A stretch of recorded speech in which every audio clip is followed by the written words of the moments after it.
9th class sorry 8th class ਅੱਜ ਅਸੀਂ chapter 9 ਕਰਨ ਜਾ ਰਹੇ ਹਾਂ ਅਲਜੈਬਰਿਕ ਐਕਸਪ੍ਰੈਸ਼ਨ ਐਂਡ ਆਈਡੈਂਟੀਟੀਜ਼ ਬੀਜਗਣਿਤ ਵਿਅੰਜਕ ਐਂਡ ਤਤਸਮਕ। ਤੁਸੀਂ ਇਹਨਾਂ ਵਿੱਚ ਕੁਝ ਟਰਮਸ ਦੇਖੋਗੇ ਜਿਹੜੇ ਤੁਹਾਨੂੰ ਨਜ਼ਰ ਆਉਣਗੇ ਐਕਸ ਵਾਈ ਜ਼ੈਡ ਕਿਊ ਪੀ ਇਸ ਤਰ੍ਹਾਂ ਦੇ ਇੰਗਲਿਸ਼ ਦੇ ਛੋਟੇ ਛੋਟੇ ਵਰਡਸ ਨਜ਼ਰ ਆਉਣਗੇ। ਇਹਨਾਂ ਨੂੰ ਕਿਹਾ ਜਾਂਦਾ ਵੇਰੀਏਬਲ। ਇਹਨਾਂ ਦੀ ਵੈਲਿਊ ਸਾਨੂੰ ਨਹੀਂ ਪਤਾ ਹੁੰਦੀ ਅਤੇ ਸਮੇਂ ਅਨੁਸਾਰ ਜਿਵੇਂ ਆਪਾਂ ਕੋਈ ਵੀ ਲੈ ਕੇ ਭਰ ਸਕਦੇ ਹਾਂ ਇਹਨਾਂ ਵਿੱਚ। ਅਤੇ ਕੁਛ ਤੁਹਾਨੂੰ ਨੰਬਰਸ ਨਜ਼ਰ ਆਉਣਗੇ ਜਿਹੜੇ ਮੈਥਮੈਟੀਕਲ ਨੰਬਰ ਚਾਹੇ ਉਹ ਪੁਆਇੰਟਾਂ 'ਚ ਹੋਵੇ ਚਾਹੇ ਉਹ ਬਟੇ 'ਚ ਹੋ ਸਕਦਾ ਹੈ ਕਿਸੇ 'ਚ ਵੀ ਹੋ ਸਕਦਾ। ਇਹਨੂੰ ਕਹਿੰਦੇ ਅਚਲ ਕੌਨਸਟੈਂਟ। ਇਹਨਾਂ ਦੀ ਵੈਲਿਊ 4 ਨੇ 4 ਹੀ ਰਹਿਣਾ, 5 6 ਨੇ 5 6 ਹੀ ਰਹਿਣਾ, 3 ਨੇ 3 ਹੀ ਰਹਿਣਾ। ਇਹਨਾਂ ਨੂੰ ਚੇਂਜ ਨਹੀਂ ਕੀਤਾ ਜਾ ਸਕਦਾ। ਅਤੇ ਇਹਨਾਂ ਦਾ ਸਵਾਲ ਨਾਲ ਆਪਾਂ ਐਕਸਪ੍ਰੈਸ਼ਨ ਦੱਸਣ ਜਾ ਰਹੀ ਹਾਂ ਐਲਜੈਬਰਿਕ ਐਕਸਪ੍ਰੈਸ਼ਨ ਕਿਵੇਂ ਬਣਦੇ। ਜਿਵੇਂ ਆਪਾਂ ਅਚਲ ਦੇ ਵਿੱਚ ਚੱਲ ਜੋੜ ਦਿੰਦੇ ਹਾਂ ਜਾਂ ਘਟਾ ਦਿੰਦੇ ਹਾਂ ਜਾਂ ਗੁਣਾ ਕਰ ਦਿੰਦੇ ਹਾਂ, ਕੁਛ ਵੀ ਆਪਰੇਸ਼ਨ ਲਗਾ ਦਿੰਦੇ ਹਾਂ, ਪਲੱਸ ਮਾਈਨਸ ਗੁਣਾ ਘਟਾਓ ਬਟਾ। ਜਿਵੇਂ ਪਹਿਲੇ ਐਕਸਪ੍ਰੈਸ਼ਨ ਜਿਵੇਂ ਐਕਸ ਵਿੱਚ 3 ਜੋੜਨਾ ਤਾਂ ਐਕਸ ਵਿੱਚ ਕੀ ਜੋੜਿਆ 3, ਐਡ 3 ਟੂ ਐਕਸ, ਐਡ 3 ਕਿਹ 'ਚ ਜੋੜਨਾ ਐਕਸ 'ਚ, ਐਕਸ ਦਾ 5 ਗੁਣਾ 5 ਟਾਈਮਸ ਆਫ ਐਕਸ, ਐਕਸ ਦਾ ਕਿੰਨਾ ਗੁਣਾ 5 ਤਾਂ 5x। ਕੌਨਸਟੈਂਟ ਨੂੰ ਹਮੇਸ਼ਾ ਅੱਗੇ ਲਿਖਿਆ ਜਾਂਦਾ, ਵੇਰੀਏਬਲ ਨੂੰ ਪਿੱਛੇ ਲਿਖਿਆ ਜਾਂਦਾ ਹੈ। ਵਾਈ ਦਾ 1/3, 1/3 ਮਤਲਬ 1/3 ਆਫ ਵਾਈ, 1/3 ਕਿਹਦਾ ਵਾਈ ਦਾ ਤਾਂ ਵਾਈ ਬਟਾ 3। ਜੇ ਵਾਈ ਦੇ ਥੱਲੇ ਬਟਾ 3 ਆ ਜਾਂਦੇ ਇਹਦਾ ਮਤਲਬ ਇੱਥੇ ਕੀ ਹੈ 1 ਹੈ, 1/3। ਐਕਸ ਨੂੰ ਵਾਈ ਨਾਲ ਗੁਣਾ ਕਰਨਾ ਤਾਂ ਆਪਾਂ ਐਕਸ ਗੁਣਾ ਵਾਈ ਐਕਸ ਵਾਈ ਲਿਖਦੇ ਹਾਂ।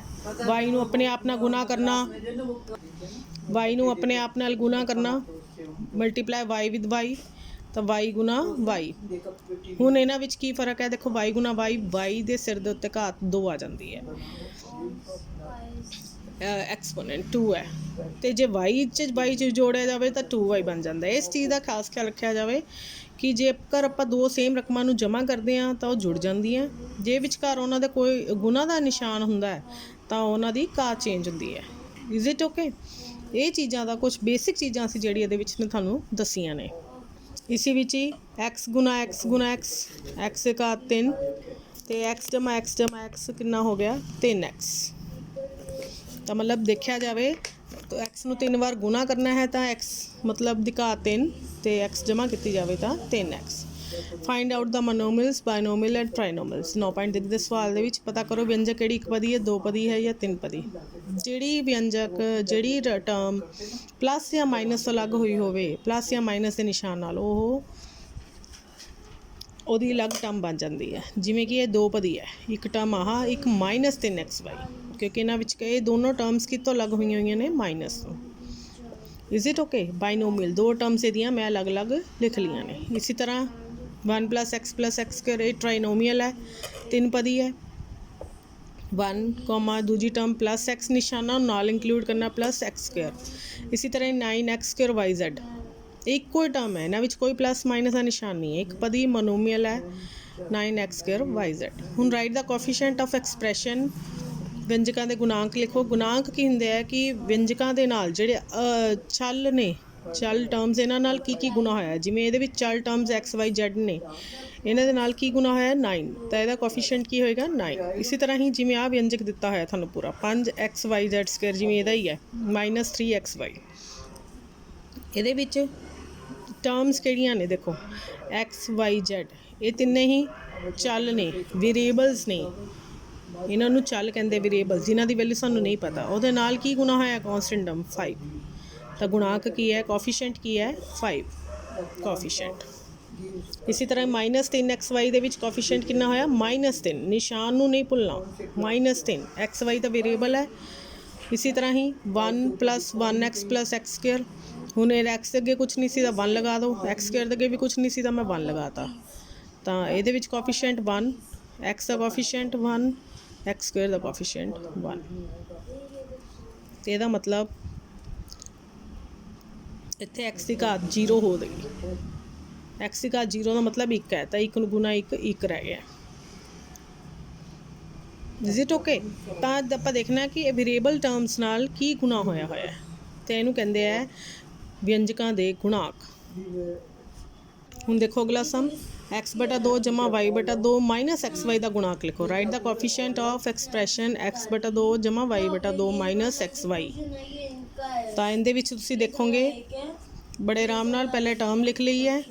हुण उस तो बाद आपां देखना है पहले नंबर ऑफ टर्म्स कितनियां ने, एक पिंक वाली, एक ग्रीन वाली, एक ब्लू वाली, क्योंकि ये अलग टर्म माइनस ना अलग हुई, जमा ना अलग हुई, ये अगे कोई निशान नहीं मतलब जमा दा। तो सब तो पहला एक्स के कोल की है बटा 2, बटा 2 खाली नहीं है, इसका मतलब 1 बटा 2। तो आप इत्थे की लगा सकते हैं 1। इसी तरह ही नैक्सट है वाई बटा 2 दूजी टर्म है, ਇਹਦਾ कोएफिशिएंट की होएगा जमा 1 बटा 2। तीजी टर्म की है minus x y, minus x y का गुणांक की है, ਇਹਦੇ ਨਾਲ कुछ नहीं गुना होया, सिर्फ माइनस नज़र आ रहा है। माइनस कला नहीं लिखांगे, ये अगे की पा देंगे 1 minus. Coefficient of minus x Y is -1। Is it okay? ਹੁਣ ਅਸੀਂ 14.1 ਵਿੱਚ addition and subtraction of expression ਵਿਅੰਜਕਾਂ ਦਾ ਜੋੜ ਅਤੇ ਘਟਾਓ ਸਿੱਖਣ ਜਾ ਰਹੇ ਹਾਂ। ਪਹਿਲਾ ਸਵਾਲ ਹੈ ਜੋੜਨਾ।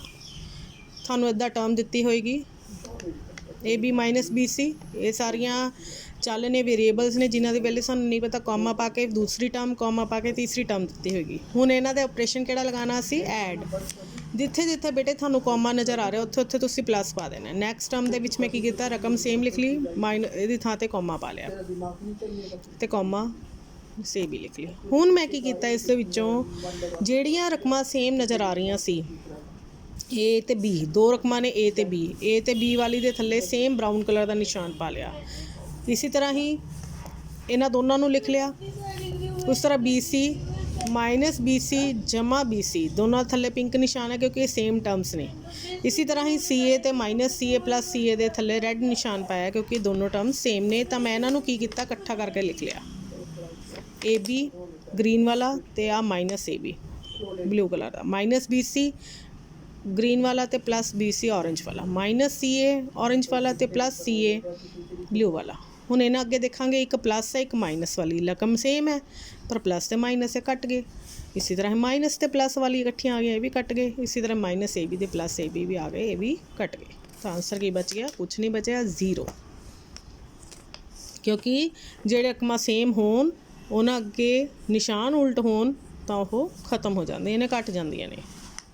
नैक्सट टर्म इदां तुहानूं दित्ती हुई है, 3 टर्म्स ने, ए माइनस बी जमा A B, comma B minus C जमा B C, comma C minus A जमा ए सी। असीं इन्हां तिन्नां टर्म्स नूं जोड़ना है। ये ब्राउन कलर च, ब्लू च, ग्रीन च लिखिया है, इन्हां विचकार कॉमा है। कॉमा की थां ते पहला स्टैप यही हुंदा भी आपां प्लस पा देना है क्योंकि आपां इहनूं जोड़ना है। तो इहदे विच की कीता बेटा, इहदे विच भी इदां ही है, सेम टर्म्स, खाली ए वाली पहला मैं देखदी इत्थों शुरू कीता है, इहदे नाल दी मैं टर्म लभी सिर्फ आ माइनस ए, तो इन्हां दोनों नूं इकट्ठे कर लिया। फिर माइनस बी दे नाल दी टर्म लभी, ਉਹਦੇ थल्ले भी ग्रीन कलर अंडरलाइन कर लिया, इनू भी कलरिंग नाल अंडरलाइन कर लिया। तीसरी टर्म सी जमा ए बी, ਇਹਦੇ थल्ले ब्राउन ऑरेंज कलर दिता, ए बी ਇਹਦੇ ਨਾਲ ਦੀ कोई टर्म नहीं सी, इस करके मैं इनू इस तरह नहीं दिता, इनू अलग लिख लिया। इनू बल्कि तुसी अलग पा लो जिहदे नाल दा कोई ਇਹਦੇ ਨਾਲ ਦੀ कोई ए बी वाली टर्म नहीं है।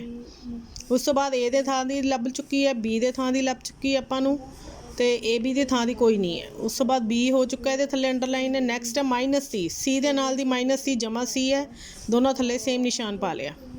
चाहे तुसीं इन्हां नूं सर्कल कर सकदे, जिन्हां नाल दी सेम रकमां तुहानूं लभ जांदियां उन्हां नूं तुसीं सर्कल पा लो। उस तो बाद बी सी दे नाल दी भी कोई टर्म नहीं है होर, तो ए सी दे नाल दी भी कोई टर्म सेम नहीं है। तो जिहड़ी टर्म्स जिन्हां दे नाल दा कुछ नहीं हैगा, तुहानूं इन्हां नूं तुसीं बॉक्स 'च पा लो ताकि तुहानूं दूरों ही पता लग जाऊगा इन्हां दे नाल कोई भी ऑपरेशन नहीं होना। ये इस तरह ही लिखी जाणगियां। पहलां जिहड़ियां नाल दियां हैगियां ने वो इकट्ठियां करके लिखो, ए माइनस ए, फिर माइनस बी प्लस बी लिख लिया, फिर माइनस सी प्लस सी लिख लिया। उस तो बाद ए बी, फिर बी सी, ये नाल दा भी कुछ नहीं सी, फिर ए सी। तो उस तो बाद ए प्लस ए माइनस ए कट्टे गए, माइनस बी प्लस बी कट्टे गए, सी माइनस सी कट्टे गया, तो plus A B plus B C plus A C जिहड़ा साडे कोल बच गया। ये आपस में जुड़ नहीं सकते क्योंकि अलग अलग टर्म्स ने, ए बी वाली है, बी सी वाली है, ए सी वाली है। तो यही साडा उत्तर है। नैक्सट है टर्म एल स्केयर जमा M square, comma M square जमा N square, comma N square जमा एल स्केयर। सब तो पहला असीं इन्हां टर्म्स नूं लिखिया plus 2LM plus 2mn plus 2nl comma पा के ये तीने टर्म्स नाल दित्तियां होईयां सी। इन्हां नूं जोड़ना है कॉमा पा के पहला मैं l लिख लिया, सब तो पहला प्लस पा लिया, ये कॉमे की थां ते प्लस पा लिया, ये वाले कॉमे की थां ते प्लस पा लिया। सब तो पहला मैं वो टर्म्स इकट्ठियां कीतियां एल स्केयर पहली टर्म देखी ये नाल नूं रैड ब्रैकेट दित्ती ते इहदे नाल दी मैं टर्म ये लभी तां जमा एल स्केयर वाली टर्म लभ गई। उस तो बाद मैं एम स्केयर वाली टर्म दित्ती ये नाल मैं ब्लू कलर की ब्रैकेट पाई तो जमा ये नाल भी नाल ही मिल गई मैंने ब्लू कलर की। उस तो बाद एन स्केयर टर्म सी थर्ड ये नाल दी बिल्कुल ये नाल ही पई सी जमा एन स्केयर।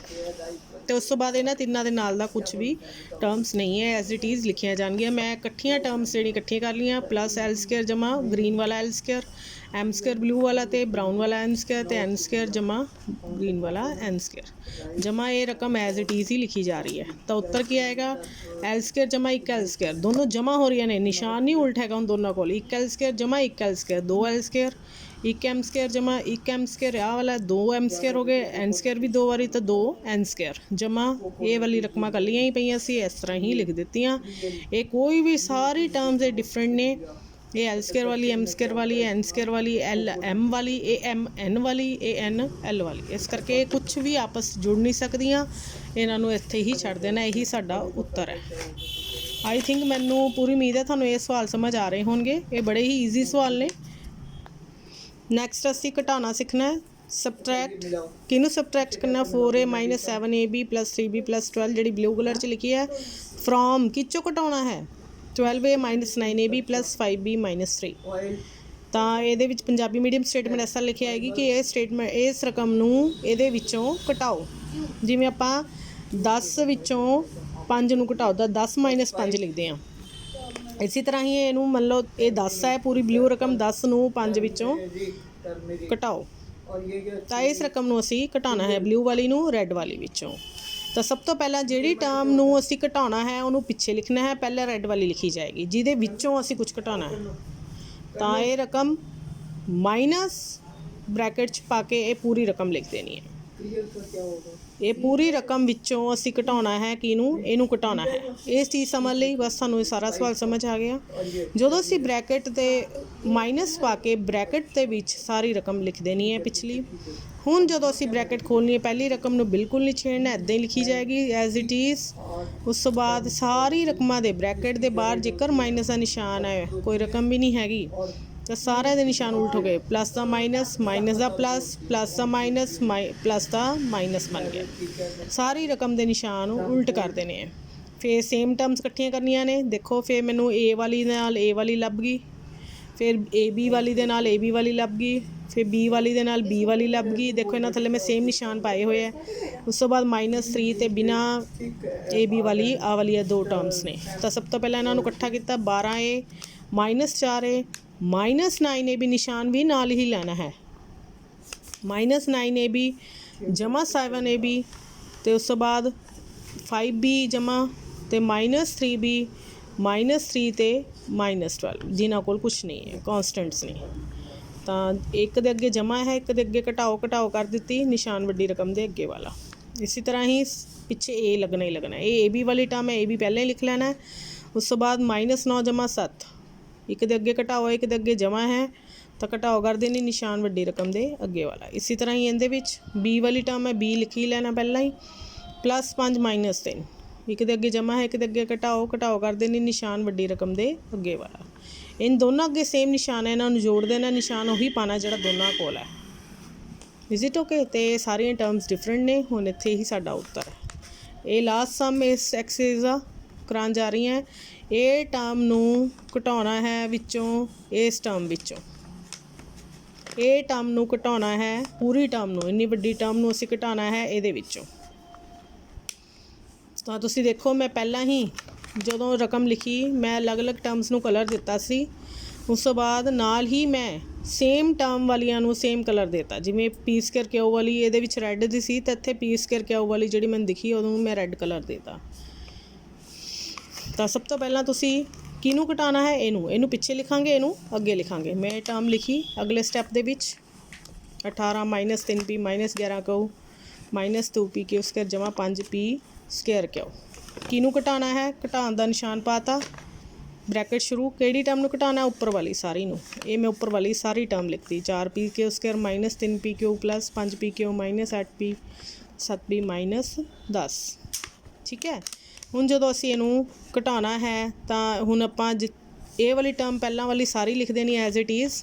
उस तो बाद असी ब्रैकेट के बाहर माइनस सारे दे जिहड़ी टर्म नूं घटाना होना उहदे सारे निशान उल्ट करके लिखदे ने। इहदे अगे कोई निशान नज़र नहीं इस आ रहा, मतलब इहदे कोल जमा सी।